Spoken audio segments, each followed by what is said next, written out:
This is Galaxy News Hour Live. जसको अगाडि न कुनै दल छ न पछाडि कार्यकर्ता, एक्लै हाते माइक बोकेर धरानका सडक र चोक चोकमा जनताका मुद्दामा निरन्तर आवाज उठाइरहेका छन्। यिनै व्यक्ति हर्कराज राईले आज धरान उपमहानगरपालिकाको प्रमुखको शपथ ग्रहण गरेका छन्। उनले ठूला दलका उम्मेद्वारलाई नाजवाफ मात्रै बनाएका छैनन्, परिवारवाद र पार्टीहरूको हैकमलाई जनमतको सहाराले पराजित गरिदिएका छन्। धराने मतदाताको यो मत दलहरूको स्वेच्छाचारिता विरुद्धको अभिव्यक्ति हो। त्यसो त स्वतन्त्र उम्मेद्वारको रूपमा काठमाडौँमा जित उन्मुख रहेका बालेन्द्र शाह र धनगढीमा निर्वाचित गोपाल हमालले पनि दशकौंदेखि जरा गाडेर बसेका दलहरूलाई आफ्नो सोच र शैली बदल्न राम्रोसँग सबक सिकाएका छन्। यद्यपि राई पृथक छन्। 39 वर्षीय उनी कुनै यसभ्य व्यक्ति होइनन्, आम मानिस हुन्। दलहरूलाई उम्मेद्वार छान्ने बहसमा व्यस्त भइरहँदा राई बिना कुनै तामझाम एक्लै धरानका आम मतदातासम्म पुगेर योजना र बाचा सुनाइरहेका थिए। त्यही नै उनको जितको आधार बन्यो। 3 वर्ष अघिको उपनिर्वाचनमा जम्मा 433 मत पाएका उनले यसपटक करिब 21,000 मत ल्याए। यिनले यसपालि दलहरूलाई दिएको एउटा पाठ हो, जनताले शासक खोजेका छैनन्, सेवक खोजिरहेका छन्। ग्यालेक्सी न्यूज आवरमा आज हामी स्थानीय तहको मत परिणामका विभिन्न आयाम केलाउनेछौँ। साथै यौन हिंसाका घटनामा हद म्यादको तगारो अनि विभेदपूर्ण कर नीतिको चिरफार गर्नेछौँ।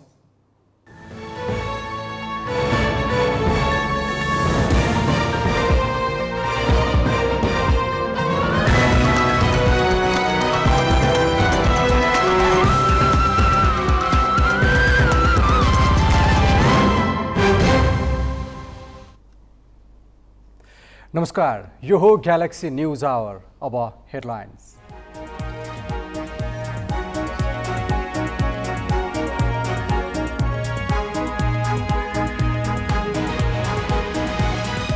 जनकपुरमा गठबन्धन विरुद्ध बागी उम्मेदवारी दिएका कांग्रेसका मनोज शाह विजयी। वीरगञ्ज र भरतपुरमा गठबन्धनका उम्मेद्वारको जित निश्चित। मतदानको 11औं दिनसम्म पनि 19 स्थानीय तहको मतगणना सकिएन। बाजुराको बुढीगङ्गा र उदयपुरको त्रियोगमा मतपेटिका नै खोल्न बाँकी। बलात्कार आरोपी पाण्डेलाई 5 दिन हिरासत राखेर अनुसन्धान गर्न अदालतको अनुमति। थप 2 पीडित प्रहरी सम्पर्कमा हदम्याद कानुन संशोधन गर्न संसदीय समितिको निर्देशन। जागिरेको तलबै काटेर कर लिने सरकारको ठूलो कमाइ हुने अरू क्षेत्रलाई करको दायरामा ल्याउनै सकेन। कर छल्नेमा चिकित्सकदेखि कानुन व्यवसायीसम्मै। र चीनले ताइवानलाई बलपूर्वक कब्जा लिन खोजे, सैन्य हस्तक्षेपमा उत्रिने अमेरिकाको चेतावनी। बाइडेन भन्छन् ताइवान युक्रेन जस्तो बन्न सक्छ।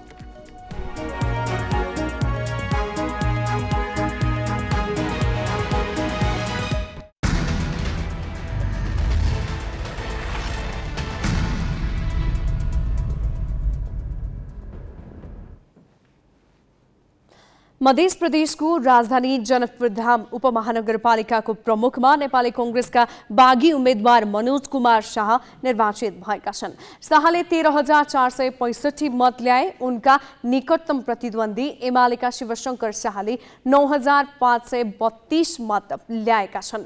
सत्ता गठबन्धनका उम्मेद्वार जोसपाका लालकिशोर शाह 5,194 मत सहित चौथो स्थानमा रहे। उनलाई लोकतान्त्रिक समाजवादी पार्टीका उम्मेद्वार मनोज चौधरीले पनि उछिने। सत्ता गठबन्धनले लालकिशोरलाई टिकट दिएपछि कांग्रेसका मनोज कुमारले बागी उम्मेदवारी दिएका थिए। उपमहानगरको प्रमुखमा भने गठबन्धनका तर्फबाट कांग्रेसका किशोरी शाह निर्वाचित भए। भरतपुर महानगरको प्रमुखमा माओवादी केन्द्रकी रेणु दाहाल दोहोरी नै निश्चित भएको छ। उनले एमालेका उम्मेद्वार विजय सुवेदीलाई 11,000 मतले पछि पारेकी छन्।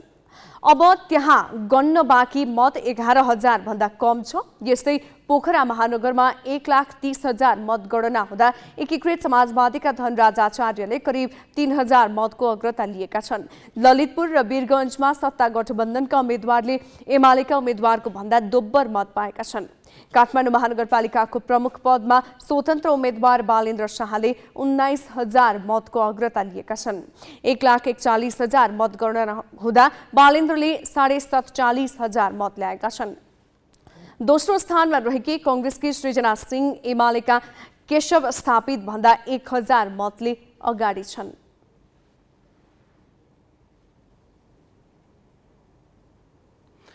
हामी विभिन्न स्थानीय तहको निर्वाचनको मत परिणाम सार्वजनिक गरिरहेका छौँ। कतिपय ठाउँको नयाँ जानकारी पनि दिइरहेका छौँ। अधिकांश स्थानीय तहको अन्तिम मत परिणाम सार्वजनिक भइसकेको छ र केही बाँकी रहेका स्थानीय तहहरूको मत अन्तिम परिणामको अन्तिम नतिजा आउने बेला हुने लागेको छ। यही प्रसङ्गमा आज हामी जानकारी गराउन गइरहेका छौँ। चितवनको भरतपुर महानगरपालिकाबाट हाम्रा सहकर्मी प्रकाश सिग्देल हुनुहुन्छ। प्रकाशजी, चितवनको भरतपुर महानगरपालिकाको अब केही समयपछि अन्तिम परिणाम आउने अवस्था त छ नै, यद्यपि जित निश्चित जस्तै बनेकी रेणु दाहालको अवस्था र त्यहाँको पछिल्लो माहौल के छ बताइदिनुहोस्।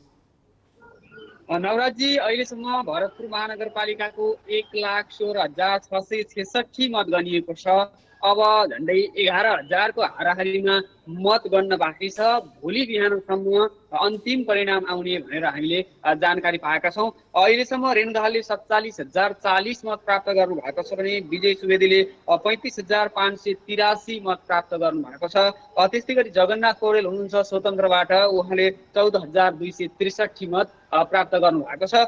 त्यस्तै गरी उपमेयरमा चित्रसेन अधिकारी हुनुहुन्छ, उहाँले 47,958 मत प्राप्त गर्नु भएको छ भने हिमला गुरुङ हुनुहुन्छ, उहाँले 27,922 मत प्राप्त गर्नु भएको छ। यो हिसाबले हेर्दाखेरि भरतपुर महानगरपालिकामा एमालेका मेयरका उम्मेद्वार विजय सुवेदी र रेणु दाहाल बीच 11,457 मतको मतान्तर भइसकेको छ। अब 2वटा वडा गन्न बाँकी छन्। अहिले 27, 26 र 27 को गणना भइराखेको छ। 28 र 29 2वटा वडा गन्न बाँकी छन्। 28 र 29 मा जम्मा 5,000 मतदाता छन् भने 27 मा 4,000 छन्। यो हिसाबले हेर्दाखेरि अब त्यति धेरै गन्न बाँकी छैन। यता 27 को 26 को पनि गन्न बाँकी छ। त्यो हिसाबले गर्दाखेरि 11,000 को हाराहारीमा अब मत गन्न बाँकी देखिएको छ। यो हिसाबले हेर्दाखेरि रेणु दाहाल लगभग 3वटा वडा नगन्दै 27, 28 र 29 नम्बर 3वटा वडा नगन्दै उहाँ विजयी भइसक्नु भएको छ। प्राविधिक रूपमा, यद्यपि कानुनी रूपमा उहाँको विजय घोषणा गर्न त मिल्दैन, तर प्राविधिक रूपमा उहाँ विजयी भइसक्नु भएको छ। किनभने गर्नुपर्ने मत भन्दा उहाँले ल्याएको मतान्तर बढी भइसकेको हिसाबले रेणु दाहाल प्राविधिक रूपमा विजय भइसक्नु भएको छ, यो भन्न मिल्छ। कानुनी रूपमा भने भोलि मुख्य निर्वाचन अधिकृतको कार्यालयले त्यो घोषणा गर्ने। अहिले विशेष गरी सत्ता गठबन्धनले अब भोलि बिहान विजय जुलुस, विजय र्याली मनाउने, त्यस पछाडि गएर सभा गर्ने, त्यस पछाडि शपथ ग्रहणका कुराहरू सबैको शेड्युल मिलाइसकेको छ। यो हिसाबले गर्दाखेरि अहिले बाहिर रौनक पनि छ। नेता कार्यकर्ताहरू बाहिर। यो सँगै मैले यहाँलाई फेरि एकछिन रोकेँ। अहिले चाहिँ अब जित नजिक, जितको निश्चित जस्तै बनिसकेपछि फेरि दोहोऱ्याएर रेणु दाहाल त्यहाँ मेयर हुने पक्का भइसकेपछि त्यहाँ रहेका सत्ता गठबन्धन अर्थात् नेकपा माओवादी केन्द्रका कार्यकर्ताहरूमा कस्तो उत्साह देखिन्छ?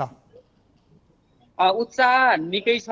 दोस्रो पटक भरतपुर महानगरको मेयरमा रेणु दाहाल, त्यो पनि निर्वाचन अगाडि जब एकदम सत्ता गठबन्धन बीचकै आन्तरिक विवादका कारण के हुने कसो हुने भन्ने थियो। त्यसैमाथि पनि चितवनको भरतपुर महानगर विगतको एउटा नराम्रो अभ्यास थियो।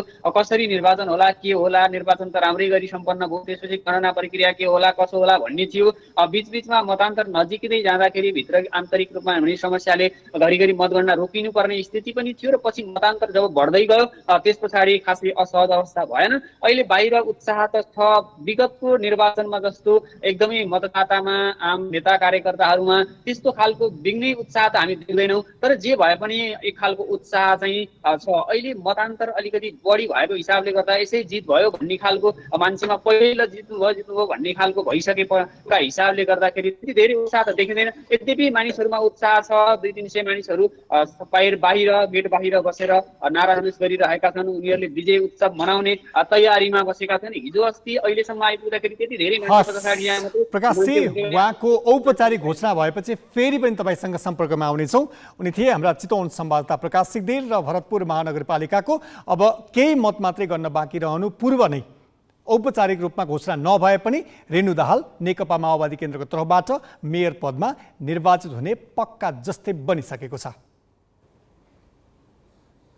मतगणनाको परिणाम सार्वजनिक गर्ने क्रममा अपडेट गराउने क्रममा अब हामी लाग्दैछौँ काठमाडौँ महानगरपालिकातर्फ। काठमाडौँ महानगरपालिकाबाट काठमाडौँ महानगरपालिकाको मतगणना भइरहेको स्थल राष्ट्रिय सभागृहबाट संवाददाता बासु खड्का हामीसँग जोडिएका छन्। बासुजी, काठमाडौँ महानगरपालिकाको पछिल्लो अपडेट के छ?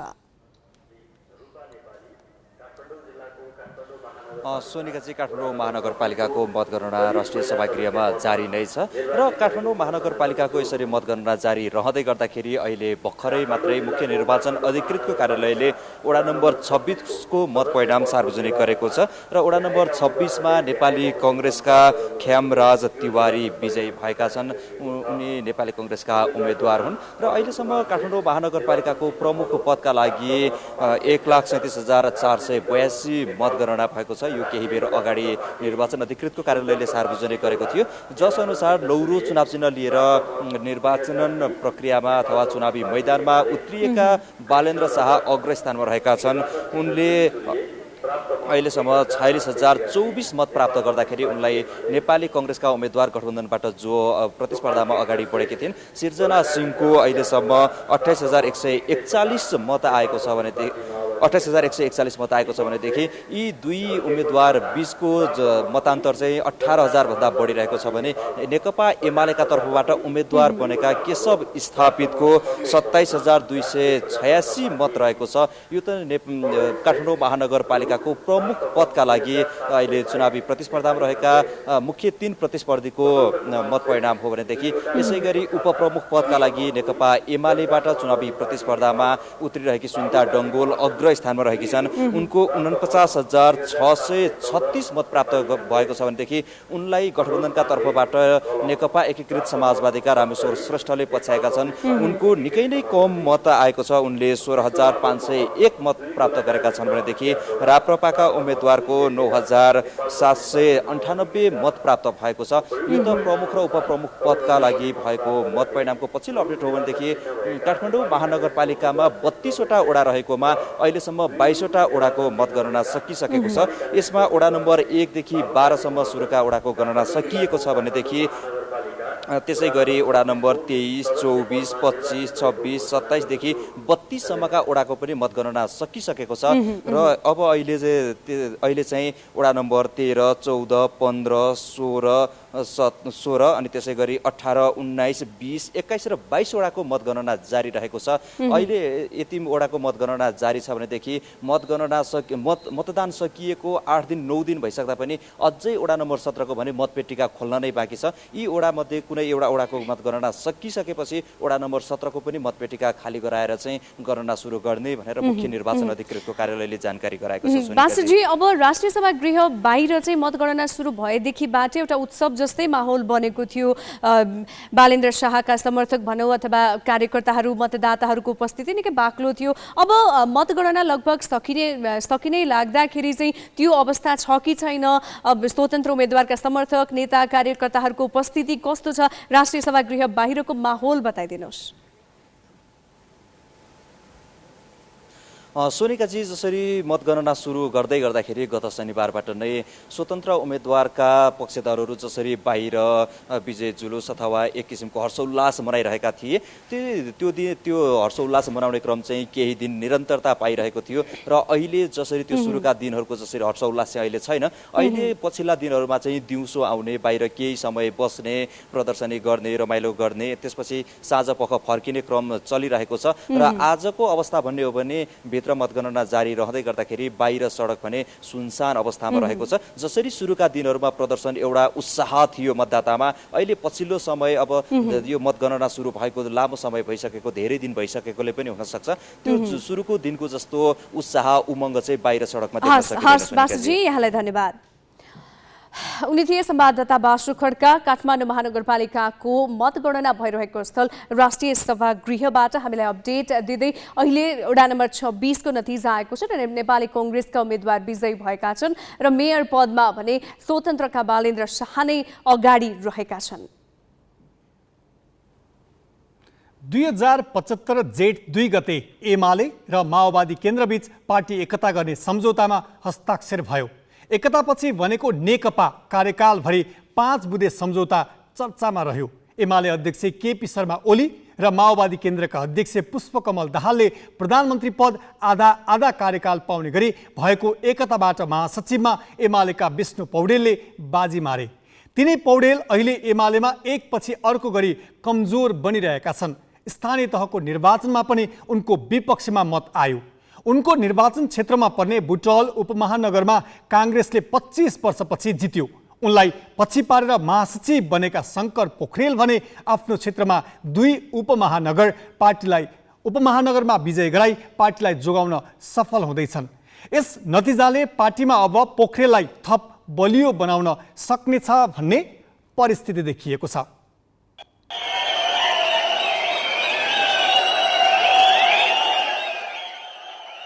लगातार दोस्रो कार्यकाल महासचिवको रूपमा काम गरिरहेका र पार्टीमा संगठकको छवि बनाएका ईश्वर पोखरेललाई पाखा लगाएर पौडेल एकीकृत पार्टीको महासचिवमा उदाउनुलाई त्यतिखेर एमाले कार्यकर्ताले स्वाभाविक रूपमा लिएनन्।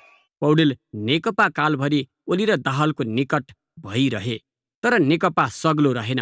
2077 फागुन 23 गते सर्वोच्चको आदेशपछि एमाले र माओवादी पूर्ववत अवस्थामा फर्किए। त्यही दिनदेखि पौडेलको भूमिका कटौती भयो। उनी महासचिवबाट उपमहासचिवमा झरे। पौडेललाई ओलीले मङ्सिरमा भएको पार्टीको 10औं महाधिवेशनमा पनि महासचिवको जिम्मेवारी दिन अस्वीकार गरे। बरु 9औं महाधिवेशनमा उपमहासचिव पद हारेका शङ्कर पोखरेल चितवन महाधिवेशनबाट महासचिव बने। महासचिव बन्ने उत्कट चाहनाका बावजुद ओलीले रुचि नदेखाएपछि पौडेल खासै भूमिका नहुने उपाध्यक्षमा चित्त बुझाए। पार्टीमा ओलीबाट टाढिएका पौडेल आफ्नो क्षेत्र बुटवलमा मतदाताबाट पनि टाढिएका छन्। उनको आधार क्षेत्र मानिएको बुटवल उपमहानगर काङ्ग्रेसले 25 वर्षपछि जित्यो। प्रमुख पदमा एमाले उम्मेदवार 7,500 मतले पराजित भए। एमाले 19 मध्ये 5 वटा वडा मात्र जित्न सक्यो। रूपन्देहीका 16 मध्ये एमाले 13 स्थानीय तहमा हार बिहोर्यो। यो नतिजाले पौडेल पार्टीभित्र थप कमजोर हुने विश्लेषण गरिएको छ। त्यति धेरै चाहिँ अगाडि जान सकेन।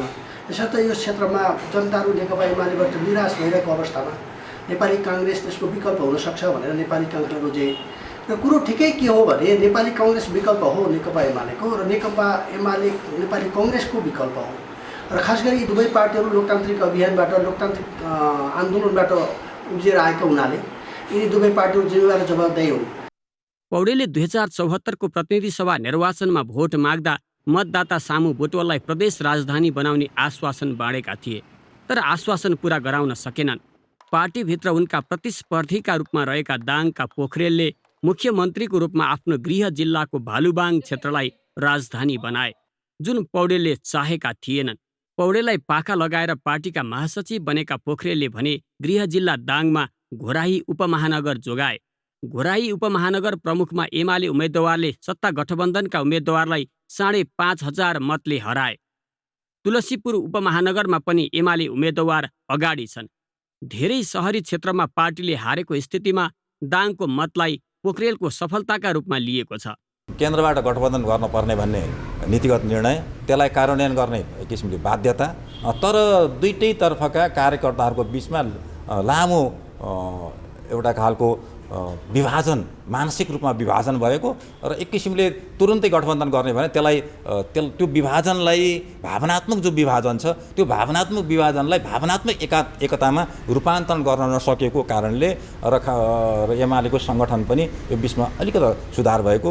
खास गरी मुख्यमन्त्री शङ्कर पोखरेलले यी दुईटा उपमहानगरपालिकाको रणनीतिक चुनावी रणनीतिमा गहिरोसँग रणनीति तयार गर्ने र त्यसलाई कार्यान्वयन गर्नेमा उहाँको टिमले धेरै मेहनत गरेको कारण लगायत विभिन्न कारणले दुईटा उपमहानगरपालिकामा एमाले आफ्नो नेतृत्व स्थापना गर्न सफल भयो।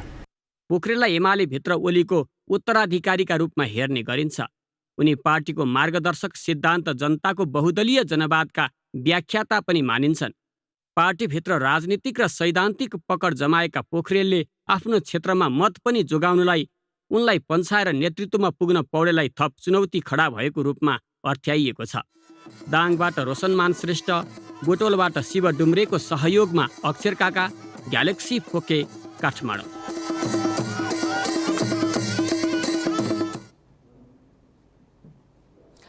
प्रभावशाली राजनैतिक दलहरू गठबन्धन गरेरै मैदानमा उत्रिँदा स्वतन्त्र उम्मेद्वारहरूले देशका प्रमुख पालिकामा आफ्नो झण्डा फहराएका छन्। उनीहरूले दलका तर्फबाट उम्मेद्वार भएकालाई मात्र हराएका छैनन्, आफ्ना एजेन्डा भए दल नै नभए पनि जनताको मत पाउन व्यक्ति मात्र पनि सक्षम हुने कुरालाई स्थापित गरेका छन्। कुनै दल विशेषप्रति जवाफदेही हुनुपर्ने बाध्यता नभएकाले दलको तनाव र दबावबाट मुक्त भएर काम गर्ने उनीहरूको अठोट छ। दहनगढी र धरानका प्रमुखमा जितेका स्वतन्त्र उम्मेद्वारहरूले आफूलाई जनताले दिएको मतलाई कदर गर्ने बाचा दोहोर्याएका छन्। अब जनताले हामीले गरेको जुन अभियान, जुन एउटा काम छ, त्यो कामलाई चाहिँ नजिकबाट मूल्याङ्कन गरिराख्नु भएको रहेछ। त्यसलाई चाहिँ एउटा अब गोप्य मतद्वारा चाहिँ अभिमतको रूपमा चाहिँ अहिले प्रकट गरिदिनु भएको छ। र यो भनेको त्यो एकैचोटि आएको होइन, 81 आएको भलबाडी होइन। यो अब मौका त के, मैले पनि यहाँ सब टन्नै मान्छे आफ्नो भर्ना गरिदिने, टन्नै पैसा कमाइदिने ठाउँ छ नि त। त्यो त ठाउँ हो नि त्यो कमाउने गर्ने। तर मैले यो पालि त्यो गरेन भने अनि म प्रमाणित हुन्छु कि म ठिक मान्छे हुँ भनेर के। त्यसले गर्दाखेरि मेरो सम्पत्ति त्यो हो, त्यो सम्पत्तिलाई म जोगाइराख्छु। म आफूलाई त्यो दिन सफल सम्झन्छु जुन दिन मैले धरानी जनतालाई धाराभरि पानी खुवाउन सक्छु, बिपी अस्पताल सुधार गर्न सक्छु, सूचनाको हक दिन सक्छु, बोल्न पाउने चाहिँ अभिव्यक्तिको स्वतन्त्रता दिन सक्छु। यी कुराहरू मैले गर्न सकेको दिन मात्रै म आफूलाई सफल भएको ठान्नेछु। अब प्राथमिकताको आधारमा गुरु योजना बनाएर अबका विकास निर्माणका कुराहरू अगाडि बढ्छन्। अब होइन, अब हिजोको दिनमा जस्तो मन लाग्यो त्योको भरमा, सम्पर्कको भरमा चाहिँ काम हुँदैन। त्यही भएर अब अहिलेसम्मको नगरपालिकाको इतिहासमा गुरु योजनामा यो पहिलो निर्णय भएको छ। भन्छ अब अरू दलहरूबाट आएको मान्छेले काम गर्न दिँदैनन्, यो त्यो भन्छन्। त्यो एउटा भ्रम मात्रै हो होइन। यो चुनावमा चाहिँ अरूलाई लडाउनका लागि विभिन्न खालका चाहिँ अभिव्यक्तिहरू दिइन्छ, त्यो अभिव्यक्ति मात्रै हो। उहाँ जुनसुकै पार्टीबाट आए पनि जनताको हक हित, जनताको चाहिँ सुशासन र विकासका लागि भनेर उहाँहरू समर्पित भएर आउनुभएकै कारणले धराने जनता त्यस्ता लाटा छैनन्, उहाँहरूलाई चुन्नु भएको छ। मेयर बनाएको के को लागि त? अरूको कल्याण गर्नलाई हो नि। यहाँ त जो मेयर हुन्छ उसको कल्याण हुने, उसको परिवारको कल्याण हुने, उसको आसेपासेको कल्याण हुने। अनि आम जनता जो घाममा बसेर लाइन लागेर जति भोट गरेको हुन्छ र आश बोकेको हुन्छ उसको कल्याणै नहुने जुन परिपाटी छ, त्यो परिपाटी त ब्रेक गर्नु पर्यो नि त। सत्तारूढ नेपाली काङ्ग्रेसले स्थानीय तहको अघिल्लो निर्वाचनमा 263 स्थानीय तहमा जित हासिल गरेको थियो। यसपालि उसले आफ्नो स्थिति निकै सुधार गर्यो। 19 स्थानीय तहको अन्तिम नतिजा आउन बाँकी रहँदा 322 पालिकाको प्रमुखमा काङ्ग्रेसका उम्मेद्वार निर्वाचित भएका छन्। काङ्ग्रेसले आज पत्रकार सम्मेलन गरेर चुनावी नतिजालाई सन्तोषजनक भनेको छ। उसले सत्ता गठबन्धनका दलले पनि राम्रै सफलता पाएको प्रतिक्रिया दिएको छ। स्थानीय तहको निर्वाचनमा पनि यो गठबन्धनको प्रक्रियालाई निर्वाचनमा पनि अगाडि लाने पाँचै दलको निर्णय अनुसार हामीले कतिपय ठाउँमा तालमेल पनि गर्यौं र समग्रमा यो निर्वाचनको परिणाम हामीले सन्तोषजनक रूपमा लिएका छौं। नेपाली काङ्ग्रेस आफैले पनि यो निर्वाचनमा धेरै ठुलो सफलता हासिल गरेको छ र तालमेल सहित हामीले निर्वाचनको परिणामलाई हेर्ने हो भने पनि सहयोगी दलहरूले पनि उल्लेख्य सफलता हासिल गरेको हामीले महसुस गरेको छौं। देशका 734 स्थानीय तहको अन्तिम मत परिणाम सार्वजनिक भएको छ। अब 19 तहको बाँकी छ। तीमध्ये 17 वटाको गणना जारी छ। तर वैशाख 30 गते नै निर्वाचन भएका 2 स्थानीय तहमा मतगणना नै सुरु गरिएको छैन। बाजुराको बुढीगङ्गा र उदयपुरको त्रियुगा नगरपालिकामा विवादका कारण मतगणना सुरु हुन नसकेको हो। बुढीगङ्गा नगरका 4 वटा वडामा एमाले र काङ्ग्रेस बीच मतदानकै दिन झडप भएको थियो।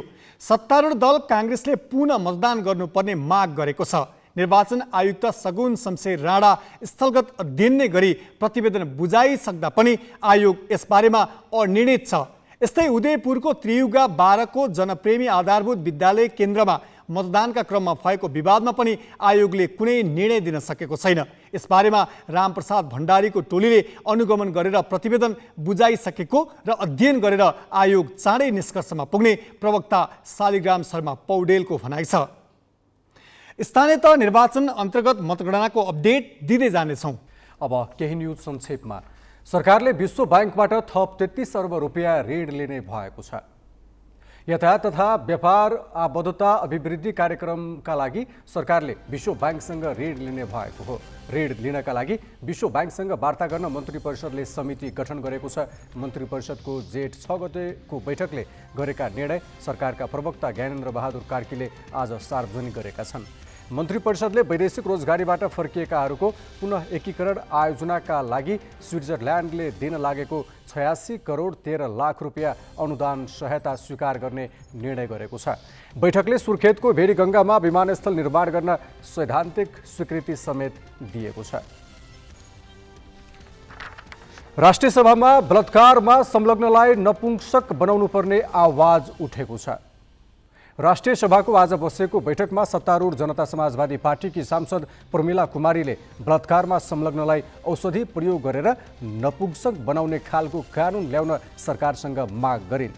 बलात्कारका घटना न्यूनीकरणका लागि त्यस्तो कानुन आवश्यक भएको उनको भनाइ छ। बैठकमा एकीकृत समाजवादीकी सांसद जयन्ती देवी राईले बलात्कारका घटनामा उजुरीका लागि हद म्यादको व्यवस्था हटाउन माग गरिन्। राज्यका कार्यकारी पदमा लगातार 2 पटक चुनिन नपाउने व्यवस्था गर्नुपर्ने माग पनि राष्ट्रिय सभामा उठेको छ। रूपन्देहीको बुटोलमा 12 वर्षीय बालिका बलात्कृत भएकी छन्। बलात्कार आरोपमा बुटोलका 51 वर्षीय रूपनाथ ढकाललाई प्रहरीले पक्राउ गरेको छ। मिठाई खुवाउँदै यौनजन्य क्रियाकलाप गरेको बालिकाले बताएपछि परिवारले उजुरी दिएका थिए। पटक पटक यौनजन्य क्रियाकलाप गर्दै आएका उनले सोमबार पनि बालिकालाई फकाई फुलाई यौनजन्य क्रियाकलाप गर्न लागेको स्थानीयले देखेपछि प्रहरीलाई खबर गरेका थिए। पक्राउपछि पीडित र पीडक दुवैको स्वास्थ्य परीक्षण गरिएको छ। आरोपित ढकाललाई अदालतबाट म्यादथप गरी अनुसन्धान भइरहेको प्रहरीले जनाएको छ। बलात्कारको शिकार भएकी युवतीलाई न्याय दिलाउने दबावस्वरूप युवाहरूले आज महिला आयोग अगाडि प्रदर्शन गरेका छन्। उनीहरूले प्रदर्शनको क्रममा बलात्कार सम्बन्धी कसुरमा उजुरी दिने हदम्याद हटाउन माग गरेका छन्। प्रदर्शनकारीले आयोगको भूमिकामाथि समेत प्रश्न उठाएका छन्। बलात्कार र यौन दुर्व्यवहारका घटना दिनदिनै सार्वजनिक भइरहे पनि पीडितलाई न्याय दिलाउन आयोगले पहलै गर्न नसकेको उनीहरूको आरोप छ। आयोग पीडितलाई न्याय दिलाउने पहल कदमी लिने भन्दा राजनैतिक दलका कार्यकर्ताले जागिर खाने थलोमा सीमित बनेको भन्दै आक्रोश पोखिएको छ। प्रदर्शनपछि युवाहरू आयोगकी अध्यक्ष कमला पराजुलीलाई ज्ञापन पत्र बुझाएर फर्किएका थिए। 8 वर्ष अघिको बलात्कार र यौन शोषणको घटनाका आरोपितलाई कसरी कानुनको दायरामा ल्याउने भन्ने विषयले सडकदेखि सदनलाई तताएको छ। प्रहरीले आरोपितलाई नियन्त्रणमा लिएपछि अरू पीडित पनि खुल्न थालेका छन्। संसदीय समितिले हदम्याद जस्तो प्राविधिक विषय न्यायमा तगारो बन्न हुन्न भनेर कानुन संशोधनको लागि सरकारलाई निर्देशन गरेको छ। थप नवराज पाण्डेबाट। संसदीय समितिले बलात्कार तथा यौन दुर्व्यवहारका घटनामा हदम्यादको व्यवस्था पुनरावलोकन गर्न सरकारलाई निर्देशन दिएको छ। प्रतिनिधि सभाको महिला तथा सामाजिक समितिले आज महिला मन्त्री उमा रेग्मी र गृह सचिवलाई बोलाएर छलफल गरी यौन दुर्व्यवहारका घटनामा किटानी जाहेरीको हदम्याद पुनरावलोकन गर्न अत्यावश्यक भएको निष्कर्षसहित सरकारलाई कानुन संशोधन गर्न निर्देशन दिएको हो। 8 वर्ष अघिको बलात्कारको घटना बाहिरिएपछि समितिले सोमबार महिला बालबालिका तथा ज्येष्ठ नागरिक मन्त्री उमा रेग्मी र गृह मन्त्रालयका सचिव टेक नारायण पाण्डेलाई बोलाएर खास गरी बलात्कारका घटनामा किटानी जाहेरीको हदम्यादका विषयमा छलफल गर्यो। छलफलमा बोलेका अधिकांश सदस्यले हदम्याद हटाउनु पर्ने धारणा राखे। हदम्याद नागेको कारण देखाएर अनुसन्धान नै नगरी दोषीलाई उन्मुक्त दिँदा यस्ता घटना बढ्ने उनीहरूको भनाइ थियो। राख्नै पर्छ भने उनीहरूले सार्वजनिक हिसाबले भन्न सकेको समयदेखि यतिभित्र उजुरी गरिसक्नुपर्ने भन्ने राख्न सकिएला, होइन भने यति अवधिभित्र नै उनीहरूले उजुरी गरिसक्ने भन्ने खालको राख्ने भने हाम्रा चाहिँ छोराछोरीहरूले न्याय पाउने खालको स्थिति बन्दैन। रेप केसमा हदम्याद राख्ने बित्तिकै के हुन्छ, 1 वर्ष क्रस गरेपछि त अपराधीले फेरि अपराध गर्छ भन्दाखेरि अपराधीले पुनः त्यो अपराध गर्ने व्यक्तिको जुन मनोवैज्ञानिक दृष्टिकोणबाट ऊ अपराध गर्नबाट अगाडि बढेको व्यक्तिले 1 वर्ष कट्ने बित्तिकै फेरि उसले अपराध दोहोऱ्याउँछ। अन्त यस्ता किसिमका घटनाहरू त एउटै अपराधीबाट पटक पटक दोहोरिने सम्भावनाहरू त बढ्दै गयो। हदम्यादको नेगेटिभ पोइन्ट नकारात्मक कुरा हेर्ने हो भने हदम्याद राखियो भने अब हदम्याद नराख्दाखेरिको अवस्था के हो भने गम्भीरतापूर्वक के हेर्नुपर्छ भने एउटा त यस्ता मानवता विरुद्धको गम्भीर अपराधमा हदम्यादको कुनै आवश्यकता हुँदैन, किनभने प्राइमा फेसिया अपराध घटेको पहिलो दृष्टिमै अपराध घटेको भन्ने कुरा देखिन्छ भने त्यसमा कुनै हदम्यादको कुनै ठाउँै छैन। बलात्कारका घटनामा उजुरीका लागि अहिले 1 वर्षको हदम्याद छ। घटनाको 1 वर्षभित्र किटानी जाहेरी नदिए अनुसन्धान नै अघि नबढ्ने अहिलेको व्यवस्थाले अपराधमा संलग्नलाई बल पुगिरहेको सांसदहरूको भनाइपछि मन्त्री रेग्मीले दोषीलाई कारबाहीका लागि कानुन संशोधन प्रक्रिया अगाडि बढाउने प्रतिबद्धता जनाइन्। वास्तवमा यो धेरै अन्याय भएको छ। हदम्यादभित्र लुके भयो नि, विदेश गए भयो नि, अन्त नभए नि भारत गए भइहाल्यो हदम्यादभित्र, अनि खोल्न पाइएन भनेर त्यसरी भएका कुराहरू धेरै छ। अब यसमा म त यहाँहरूलाई के भन्न चाहन्छु, सबै महिलाहरूलाई जो बलात्कारको केस छ, बलात्कारको केसमा चाहिँ हदम्याद लाउनु हुँदैन। बालिका मात्र नभइकन महिलाहरूलाई नै हुँदैन भन्ने मलाई लाग्छ। मन्त्रीको जवाफपछि समितिले हदम्यादको व्यवस्था तत्कालै पुनरावलोकन गर्नुपर्ने निष्कर्षसहित कानुन संशोधन प्रक्रिया अगाडि बढाउन निर्देशन दियो। बालबालिका वा नाबालिगमाथि हुने र महिलामाथि हुने यौन हिंसा, दुर्व्यवहार, जबरजस्ती करणी जस्ता जघन्य अपराधहरूका घटनामा विद्यमान हदम्यादको व्यवस्थालाई पुनरावलोकन गर्न अत्यावश्यक देखिएकोले अन्य संशोधन गर्नुपर्ने भनी यस अघि पहिचान भएका विषयहरू समेत समावेश गरी मुलुकी अपराध संहिता एवं अन्य सम्बद्ध ऐन संशोधन गर्ने सरकारी विधेयकहरू तयार गरी सङ्घीय संसदमा यथाशीघ्र दर्ता गराउन समितिको यो बैठक नेपाल सरकार, कानुन, न्याय तथा संसदीय मामिला मन्त्रालय, गृह मन्त्रालय एवं महिला, बालबालिका तथा ज्येष्ठ नागरिक मन्त्रालयलाई निर्देशन गर्दछ। समितिले बलात्कार र यौनजन्य दुर्व्यवहारका घटना लुकाउने, उजुरी दर्तामा दुरुत्सान गर्ने र पीडकलाई संरक्षण गर्नेलाई समेत कारबाहीको दायरामा ल्याउन भनेको छ। यस्तै सौन्दर्य प्रतियोगितालाई व्यवस्थित गर्नका लागि तत्काल आवश्यक नियम बनाउन पनि समितिले निर्देशन दिएको छ। क्यामेरामा सञ्जय घिमिरेका साथमा मिलन बुढाथोकी, ग्यालेक्सी फोके, काठमाडौँ।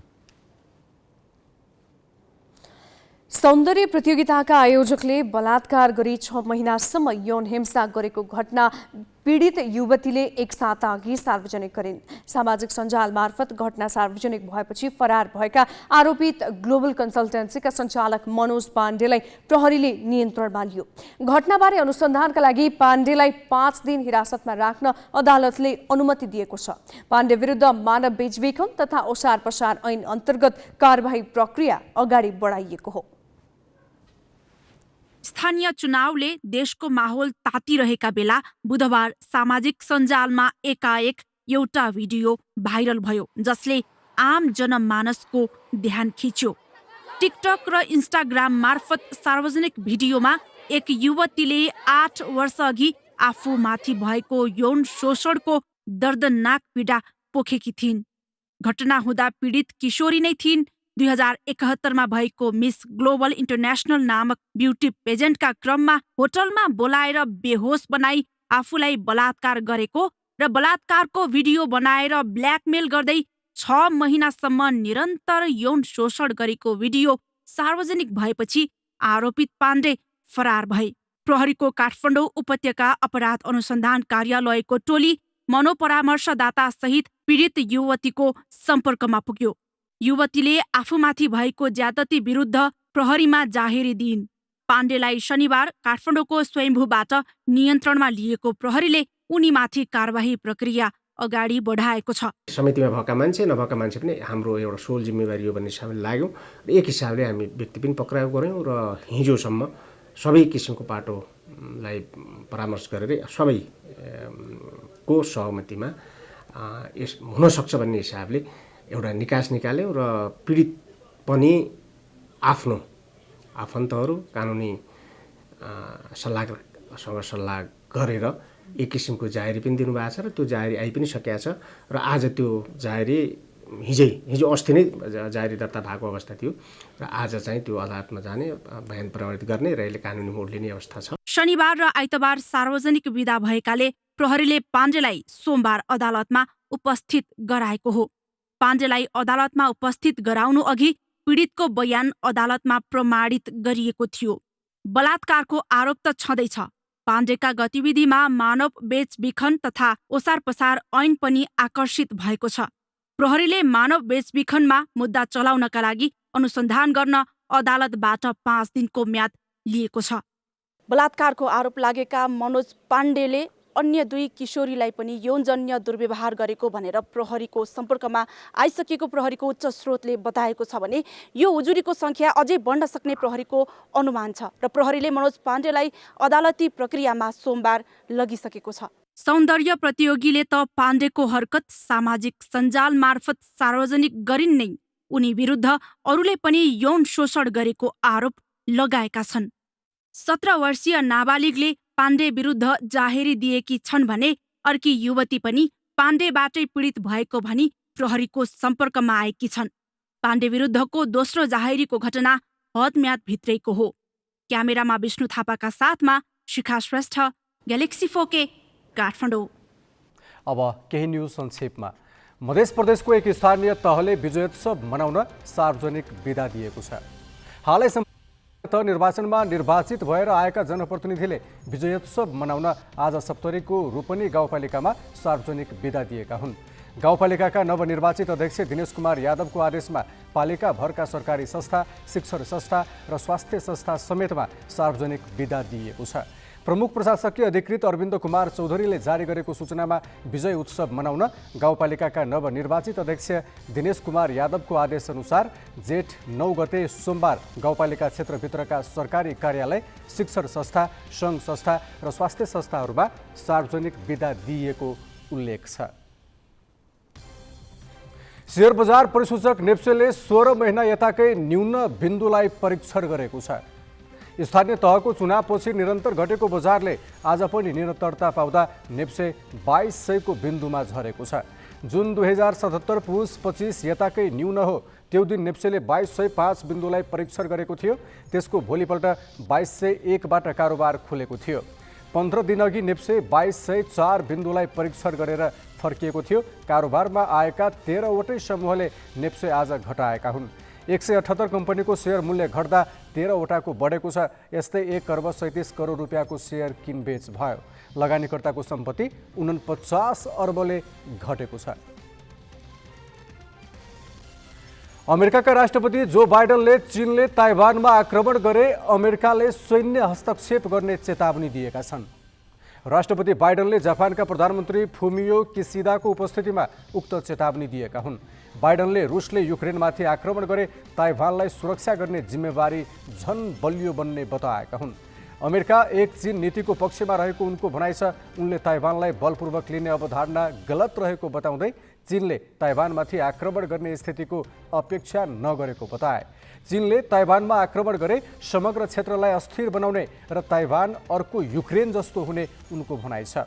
बाइडनले उक्त चेतावनी दिए लगतै व्हाइट हाउसका एक अधिकारीले ताइवानका विषयमा अमेरिकाको अडानमा परिवर्तन नआएको बताएका छन्।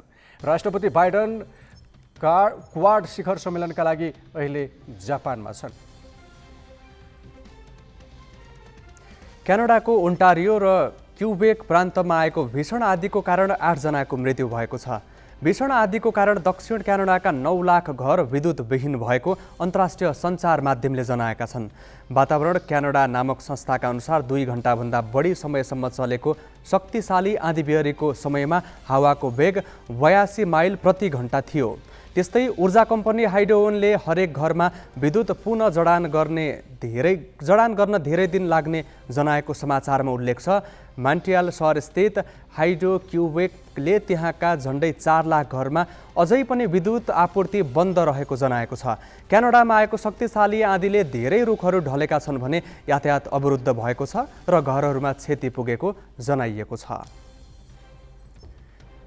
अखिल नेपाल फुटबल सङ्घ एन्फाको निर्वाचनको लागि वर्तमान अध्यक्ष कर्मा छिरिङ शेर्पाले प्यानलसहित उम्मेदवारी घोषणा गरेका छन्।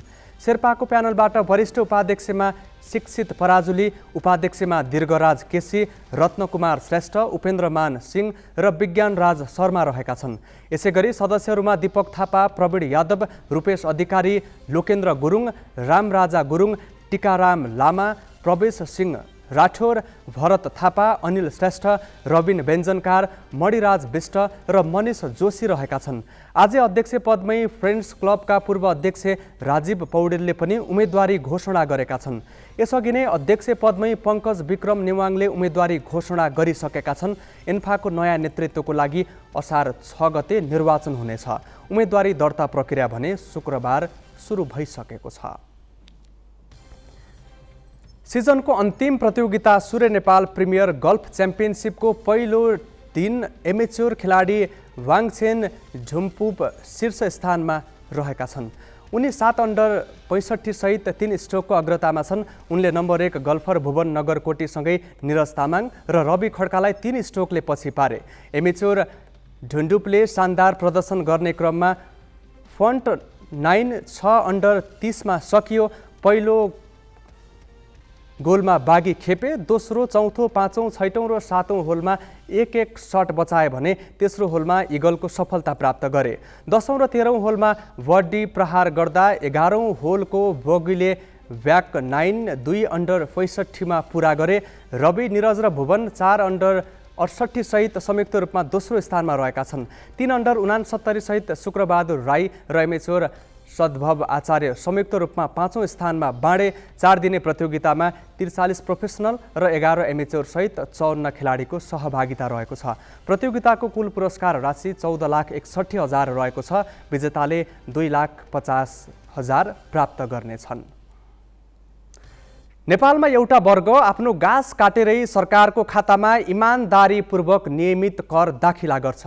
अर्को वर्ग जसरी हुन्छ कर नतिर्ने बाटो खोज्छ। तिरेको कर पनि अर्को ढोकाबाट फिर्ता लिने अनेक दाउ हेर्छ। उच्च आम्दानी भएका केही पेशागत क्षेत्र त करको दायरामै छैनन्। करको यो असमानता कसरी हटाउने त? थप विवरण सोनिका अर्यालबाट।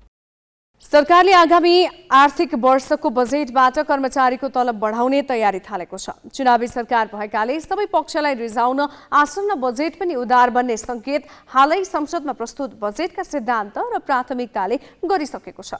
खास गरी सामाजिक सुरक्षाका नाममा भत्ता र कृषिदेखि अनेकौं नाममा कार्यकर्तालाई नगद बाँड्न सरकारको ध्यान बढी केन्द्रित देखिन्छ।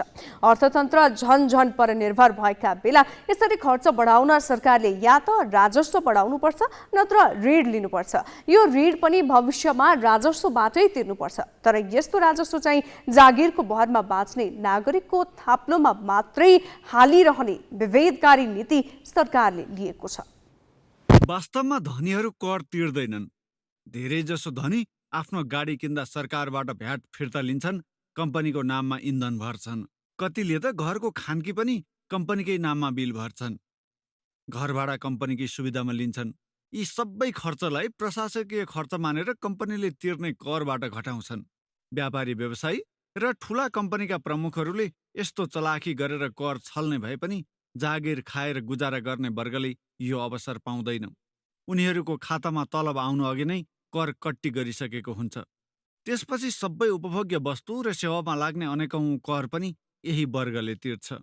दक्षिण एसियामा मात्रै होइन, विकासोन्मुख मुलुक मध्ये सबैभन्दा बढी कर असुल्ने राज्य नेपाल हो। यहाँ राष्ट्रिय अर्थतन्त्रको झन्डै 24% राजस्व उठाइन्छ। यो युरोपका सम्पन्न मुलुककै हाराहारी हो, जहाँ व्यक्तिका धेरै आवश्यकता र सुरक्षा राज्यले नै ग्यारेन्टी गरिदिएको हुन्छ। नेपालमा राज्यका तर्फबाट पाउनुपर्ने सुविधा र सुरक्षा निकै कम भए पनि यो राजस्व तिर्ने अन्तिम करदाता चाहिँ मध्यमवर्गीय नागरिक नै हुन्। नेपालको जीविकोपार्जन लागत असाध्यै महँगो हुनुमा उच्च कर एउटा कारण हो। सरकारले यसरी वेतनभोगी जागिरेमाथि करको भारी थोपरी रहँदा उच्च आम्दानी गर्ने ठुलो जमात भने आयकरको दायरामै छैन। हाम्रो अर्थतन्त्र लामो समयदेखि नै अनौपचारिक ढङ्गमा चाहिँ ठुलो हिस्सा चाहिँ अनौपचारिक ढङ्गले ओगटेको छ। दोस्रो, बिलिङ इन्फोर्समेन्टलाई कडाइका साथ पालना गर्ने भयौँ।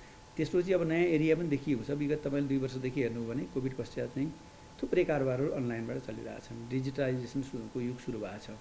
त्यसकारण अब हामीले चाहिँ अब डिजिटल सर्भिसेसहरूमा, चाहे त्यो भौतिक कुरा होस्, चाहे तपाईँको वस्तुहरूको सेवाहरूको डेलिभरीको कुरा होस्, यिनीहरूलाई चाहिँ तपाईँको ट्याक्सको नेटमा ल्याउनुपर्छ। वर्षौंदेखि बहस भए पनि अहिलेसम्म वकिल, डाक्टर, इन्जिनियरदेखि संसारभर सेवा बेच्ने सूचना प्रविधिका विशेषज्ञसम्म पूर्णतः करको दायरामा आएका छैनन्। देशभित्रै अनौपचारिक अर्थतन्त्र फस्टाउन ठूलो भूमिका खेलिरहेका जग्गा दलालहरू पनि कर तिर्दैनन्। अझ यस पेसामा कति मान्छे आबद्ध छन् र कति कारोबार हुन्छ भन्ने नै अनुमान बाहिर छ। उनीहरू कतै दर्ता पनि हुनु पर्दैन। निकै प्रतिष्ठित र गज्जब आम्दानी हुने ज्योतिषी र पण्डित पुरोहितहरू पनि राज्यलाई आयकर तिर्दैनन्। चन्दा उठाएर परिवार पाल्ने र सम्पत्ति जोड्ने राजनीतिक कार्यकर्ताको आयको स्रोत र कर त झन् कसले खोज्ने। तर त्यही चन्दाको भार व्यापारीले उपभोक्तामाथि परिरहेका छन्। ठेलामा व्यापार गरेर कमाउनेदेखि सुनका गहना बनाउने कालीगढसम्म करको दायरामा छैनन्। यस्ता धेरै क्षेत्र छन् जसलाई करको दायरामा भित्राएर कम आम्दानी गर्ने जागिरेहरूमाथिको दोहन घटाउन सकिन्छ। करको रेट्सहरू चाहिँ इन्डिभिजुअललाई एकदमै बढी थोपरिएको जस्तो, एकदमै बर्डनसम भए जस्तो चाहिँ हामीहरू फिल गर्छौँ। र सँगसँगै यहाँलाई मैले त्यो कर्पोरेट सेक्टरसँग पनि जोड्न खोजेँ होइन। नेपालमा कर्पोरेटको ट्याक्स रेट भनेको म्याक्सिमम तपाईँको यो चाहिँ 30% छ। त्यो भनेको चुरोट, बिडी, मदिरा व्यवसायीहरूलाई लाग्ने करको दर चाहिँ 30% छ। व्हेरेज एउटा तलब कमाउने कर्मचारीले 36% ट्याक्स तिर्नुपर्छ भनेपछि त यो तपाईँको चाहिँ त हामीले यो स्यालेरिड पर्सनलाई नेगेटिभ लिस्टमा भएको इन्डस्ट्रीसँग हामीले कम्पेयर गरेको हो। या उहाँहरूलाई भन्दा पनि यो हेपिनुपर्ने त कुनै कारण देखिँदैन होइन। यो चाहिँ एकदमै इन्जस्टिस भयो जस्तो चाहिँ मलाई लाग्छ। अहिले हाम्रो सरकारसँग को व्यक्तिले वास्तवमा कति कमाउँछ भन्ने एकिन तथ्याङ्क छैन। यस्ता तथ्याङ्क तयार पार्ने प्रयास पनि सरकारले गरेको छैन। यही छिद्र समातेर राम्रै आम्दानी गर्ने ठूलो सङ्ख्या अहिले आयकरको दायरामा छैन। यसले एकातिर जागिरदारहरूलाई अन्याय भएको छ, सँगसँगै महँगी बढाउने र आय असमानताको खाडल झन् गहिरो गरी खनिरहेको छ। Business bureau, galaxy four K, Kathmandu. सन् 2019मा चीनको वुहान सहरमा देखिएको कोरोना भाइरसले करिब 2 वर्ष विश्वलाई नै आक्रान्त बनायो। कोरोनाको कारण 63 लाख मानिसको ज्यान गयो। अहिले कोरोना महामारीको जोखिम घट्दै गएको छ। कोभिडको त्रास घटिरहेका बेला अकस्मात आएको अर्को भाइरसले भने विश्वलाई फेरि चिन्तित बनाएको छ।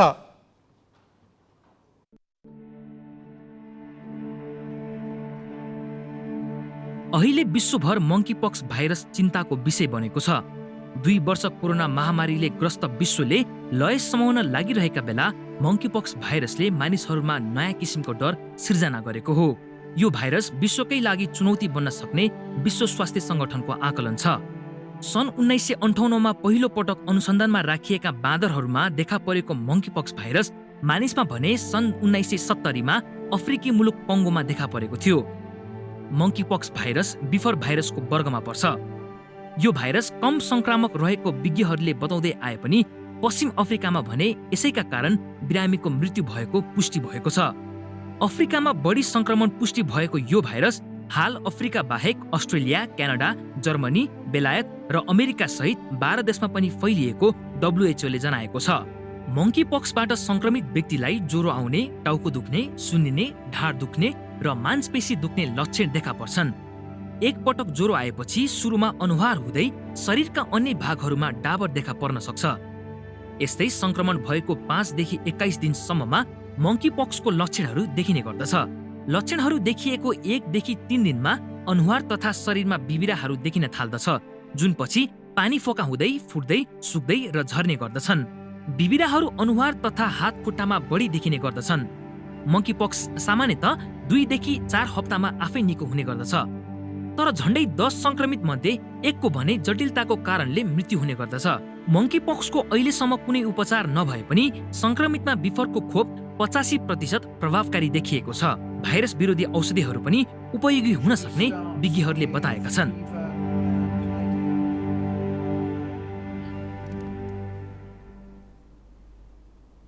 हामी ग्यालेक्सी न्यूज आवरको अन्त्यमा छौँ। जाँदा जाँदै हेडलाइन्स।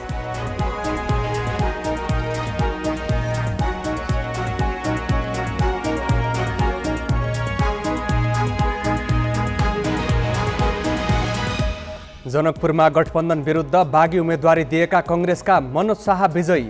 वीरगञ्ज र भरतपुरमा गठबन्धनका उम्मेदवारको जित निश्चित। मतदानको 11औं दिनसम्म पनि 19 स्थानीय तहको मतगणना सकिएन। बाजुराको बुढीगङ्गा र उदयपुरको त्रियोगामा मतपेटिका नै खोल्न बाँकी। बलात्कार आरोपी पाण्डेलाई 5 दिन हिरासतमा राखेर अनुसन्धान गर्न अदालतको अनुमति। थप 2 पीडित प्रहरी सम्पर्कमा हदम्याद कानुन संशोधन गर्न संसदीय समितिको निर्देशन। जागिरेको तलबै काटेर कर लिने सरकारले ठूलो कमाई हुने अरू क्षेत्रलाई करको दायरामा ल्याउनै सकेन। कर छल्नेमा चिकित्सकदेखि कानुन व्यवसायीसम्मै। र चीनले ताइवानलाई बलपूर्वक कब्जामा लिन खोजे सैन्य हस्तक्षेपमा उत्रने अमेरिकाको चेतावनी। बाइडन भन्छन् ताइवान युक्रेन जस्तो बन्न सक्छ।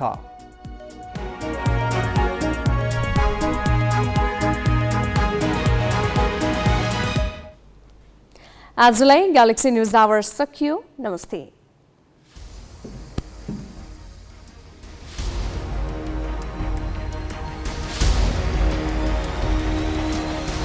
This is Galaxy News Hour Live.